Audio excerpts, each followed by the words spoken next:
करारी में lieutenant general SK Singh जो सेना में वाइस चीफ रहे हैं, उनके इलेक्टोरल रोल के नाम को लेकर जिला प्रशासन ने बात उठाई है।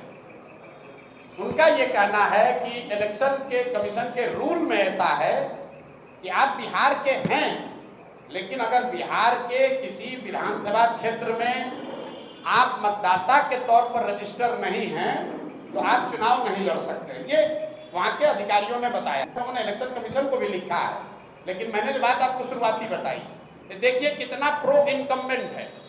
जो लड़का करण तिवारी का देश का वाइस चीफ बना आर्मी का, जो सेना को लीड किया सियाचिन में, जो सेना को लीड किया ऑपरेशन पराक्रम में, उस आदमी को वो अपना इलेक्ट्रिसिटी बिल है, उसका जमीन है, घर है तरारी में, लेकिन एक रूल बनाकर कह रहे हैं कि नहीं, इनको चुनाव नहीं लड़ने दिया जाएगा क्योंकि तरारी के इनका वोटर लिस्ट में इनका नाम नहीं है। वोटर लिस्ट में नाम जुड़वाने के लिए फॉर्म 8 भरा गया है।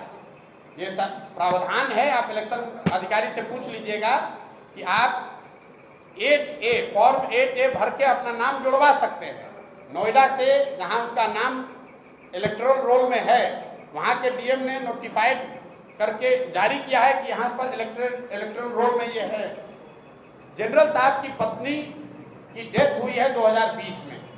उस समय तक वो बिहार के वोटर लिस्ट में थे, लेकिन पत्नी के डेथ होने के बाद वो नोएडा में रहते थे तो उनका इलेक्टोरल रोल में नाम शिफ्ट हो गया, क्योंकि 24 में उनको वोट देना होगा। अब इसी को आधार बनाकर जिला प्रशासन या इलेक्शन के लोग उनको लड़ने से रोकना चाहते हैं।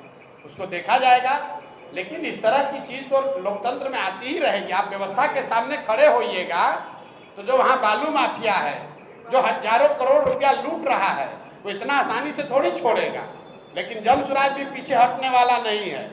जनरल साहब वहाँ खड़े हैं, प्रशांत किशोर यहाँ नहीं लड़ रहे हैं, लेकिन प्रशांत किशोर का कोई भाई कोई सिपाही लड़ेगा और यहाँ पर राजनीतिक जमींदारी जिन लोगों का है उनका बोरिया बिस्तर समेटेंगे।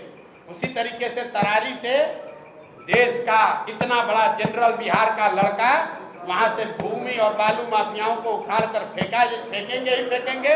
अगर उनको नहीं लड़ने दिया तो कोई वहां तरारी का लड़का लड़ेगा, लेकिन लड़ेगा जरूर। हम लोग पीछे नहीं हटेंगे, ये नहीं कहेंगे कि हमारा नामांकन कैंसिल हो गया।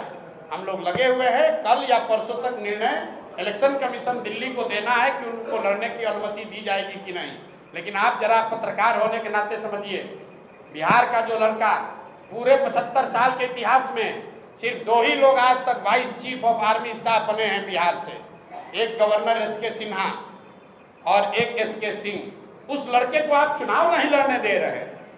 ये फर्जी का नियम लगाकर कि आप कहते हैं ये इसका इलेक्टोरल रोल में यहाँ नाम नहीं है, 8A भरा गया है, कह रहे नहीं उसके दिन पास हो गया है। ये तो चलता है, प्रशासन और सरकार की ओर से ये सब चलेगा, लेकिन जनसुराज इतना आसानी से दबने वाला नहीं है।